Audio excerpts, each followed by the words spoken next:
இந்த காணொலியை தொடர்ந்து பார்க்கறதுக்கு முன்னாடி மறக்காம தமிழ் ஜனம் சேனலை சப்ஸ்கிரைப் பண்ணிடுங்க. தமிழ் தீ பரவட்டும் இந்த வரக்கூடிய திமுக கூட்டணிக்கு வந்து முரசொலியாக பிரச்சாரமாக இருக்கும் அப்படின்னு சொல்லிட்டு கமல் பேசியிருக்காரு. நடிகர் அண்ணன் திரு கமலஹாசன் அவர்கள் இந்த பராசக்தி திரைப்படம் திமுகவுக்கு முரசொலி போல களத்தில் இருக்கும் என்று சொல்லியிருக்கின்றார்கள். கமலஹாசனை ரொம்ப அருமையாக சொல்லியிருக்காரு, நியாயமாக பேசியிருக்காரு, கரெக்டாக பேசியிருக்காரு. கண்டிப்பாக அது திராவிட முன்னேற்ற கழகத்தினுடைய முரசொலி போல பராசக்தி களத்தில் இருக்கும். நான் அந்த கருத்தை ஏற்றுக்கிறேன். ஏன்னா இந்த திரைப்படம் மிக அழகாக காங்கிரஸ் கட்சி தமிழக மக்களுக்கு செய்த துரோகத்தை 1950 நம்முடைய அரசியலமைப்பு சட்டம் வந்த பொழுது ஒரு மொழிகளும் எப்படி இருக்க வேண்டும் என்கின்ற வரைமுறை கொண்டு வந்திருந்தார். பேசக்கூடிய மொழி எது, அபிஷியல் லாங்குவேஜ் எது, கம்யூனிகேட்டிவ் லாங்குவேஜ் எது, மத்திய அரசுக்கும் மாநில அரசுக்கும். கொஞ்ச நாள் கழிச்சு லிங்க் லாங்குவேஜாக எது வரும் என்று காங்கிரஸ் 1950 தீர்மானிச்ச ஹிந்தி. அது 1965 ஹிந்தியை திணிக்க ஆரம்பித்து எல்லோரும் ஹிந்தி கற்றுக்கொள்ள வேண்டும் என்று காங்கிரஸ் கட்சி செய்த அடாவடித்தனத்தை மிக அற்புதமாக பராசக்தி படத்தில் போட்டு காட்டியிருக்கிறார். அதனால் பராசக்தி படத்தினுடைய மொத்த குழுவினருக்கும் என்னுடைய மனமார்ந்த வாழ்த்துக்கள்.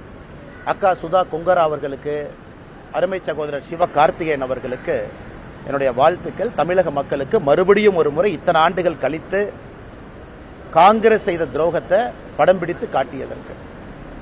இதில் ஆச்சரியம் என்னன்னா திமுக காரன் கொண்டாடிக்கிட்டு இருக்கிறான். அதான் சந்தோஷமா இருக்கு எனக்கு.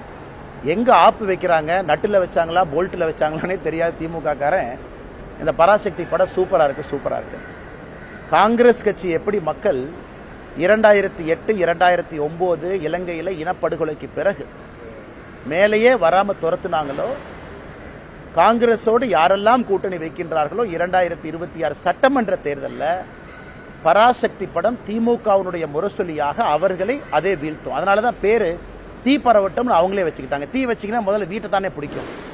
வீட்டுக்குள்ள தீ வச்சா முதல்ல சொந்த வீட்டை பிடிக்கும், கூரையை பிடிக்கும், அந்த வீட்டுக்காரங்களை சுடும். அதனால இந்த பராசக்தி படம் முதல்ல திமுக என்கின்ற வீட்டை சுடட்டும், காங்கிரஸோடு கூட்டணியில் யாரெல்லாம் இருக்கிறாங்களோ உங்க கூரையில தீ பரவட்டும். அதனால தீ பரவட்டும் நல்லா வச்சிருக்கிறாங்க. நான் இதுக்கு இன்னும் ஒரு வாரத்தில் நம்முடைய முதலமைச்சர் இந்த படத்தை பார்த்துட்டு ரிவ்யூ போடுறதுக்காக வெயிட் பண்ணிருக்கேன். நம்முடைய முதலமைச்சர் அவர்கள் வரக்கும் போல படத்தை பார்ப்பாங்க, கூட 4 பேர் உட்கார்ந்துருப்பாங்க, கட்டி பிடிப்பாரு, முத்தம் கொடுப்பாரு, இதை பார்த்து கண் கலங்கிட்டேன், நெகிழ்ச்சி அடைஞ்சிட்டுன்னு சொல்லுவார். அந்த காட்சிக்காக பார்த்துக்கிட்டு இருக்கேன். அதனால் நல்லா இருக்கட்டும், எல்லா மக்கள்லாம் போய் நல்லா பாருங்க. பார்த்துட்டு காங்கிரஸ் யாரோடு கூட்டணியில் இருக்கிறாங்களோ அந்த வாக்குச்சாவடி பக்கம் போய் ஓட்டு போடுறதுக்கே போயிடாது. ஏன்னா அவங்க என்னென்ன அநியாயம் செஞ்சாங்கன்னு அந்த படம் சொல்லுது. எல்லோரும் பார்க்க வேண்டிய திரைப்படம். இடி, சிபிஐ, இன்கம் டாக்ஸ் டிபார்ட்மெண்ட் இதை தொடர்ந்து இந்த சென்சார் போர்டும் இப்போ பிஜேபியோட கைப்பாக செயல்படுது. ஜனநாயக விஷயத்தில் எம்.கே. ஸ்டாலின் அவர்களுடைய ட்வீட் இது. அண்ணா, என்னை கேட்டீங்கன்னா நானும் ஜனநாயகனுடைய படத்திற்காக எதிர்பார்த்து காத்திருந்த நிறைய ரசிகர்கள்ல நானும் ஒருவன் தான். நல்ல திரைப்படம், நல்ல நடிகர்கள் நடிக்கும் பொழுது சமீப காலமாக நானும் நிறைய திரைப்படத்தை பார்க்கின்றேன், கருத்து சொல்கிறேன், பேசுகிறேன். ஏன்னா ஒரு திரைப்படம் என்பது ஒரு வெறும் நடிகர் மட்டும் உருவாக்கக்கூடிய ஒரு விஷயம் கிடையாது. லட்சக்கணக்கான நபர்கள் பின்னாடி இருக்கிறாங்க, எல்லாரும் சேர்ந்து பண்ணுறாங்க. ஆனால் ஜனநாயகத்தை பொறுத்தவரை அது சிபிஎஃப்சி அவங்க ஏதோ சொல்கிறாங்க, இது ஏதோ எடிட்டிங் பண்ணும், கட்டிங் பண்ணும், அது இதுன்னு ஸ்க்ரீனிங் கமிட்டி, அது ஏதோ தேவையில்லாத எங்கெங்கேயோ போயிட்டு இருக்குங்கண்ணா. அதனால் நானும் உங்களை போன்ற ஒரு சாதாரண மனிதராகத்தான் இந்த சிபிஎஃப்சி, இந்த ஜனநாயகன் படக்குழு, ப்ரொடியூசர் அவங்கள நான் பார்த்துட்டு இருக்கேன். ஆனால் இந்தியாவில் எப்பொழுதுமே கோர்ட் இருக்குது, அப்பீல் மெக்கானிசம் இருக்குது, பல வழிமுறைகள் இருக்குது, எல்லாமே இருக்குது. ஆனால் நான் இதை இப்படி பண்ணிட்டாங்க அப்படி பண்ணிட்டாங்க, இது எல்லா திரைப்படமும் அது கடந்து வர்ற பாதை தான். சில திரைப்படத்தை வரும்போது இவ்வளோ கட் பண்ணுங்க, யூபைஏவை யூவா வச்சுக்கன்னா சொல்கிறாங்க. என்னை கேட்டிங்கன்னா நானும் நிறைய பேர்த்த போல ஜனநாயகம் படத்துக்காக காத்திருக்கக்கூடிய ஒரு மனிதனாகத்தான் நானும் இருக்கேன். படத்தை பார்க்காம எது தப்பு சரின்னு அப்படி சொல்ல முடியும்? பராசக்தியை பற்றி நீங்கள் கேட்டீங்க, நான் கருத்தை சொல்லிட்டேன். நல்ல படம், நல்ல ஒரு முக்கியமான கருத்து சொல்லியிருக்கிறாங்க. அதை திமுகவும் காங்கிரஸ்காரங்களும் கட்டாயமாக பார்க்கணுங்கிற என் கருத்தை சொல்லிட்டேன். அதனால் ஜனநாயகம் படம் வெளியிடும் பொழுது நிச்சயமாக அதை பார்த்துட்டு நான் சொல்கிறேங்கன்னா, அதுவரை நிறைய விஜய் ரசிகர்கள், நிறைய சினிமா படத்தினுடைய ரசிகர்கள், நல்ல சினிமா வேண்டும் என்று நினைக்கக்கூடிய மனிதர்களைப் போல நானும் அந்த படம் வரட்டும் என்று காத்துக்கொண்டிருக்கிறேன்.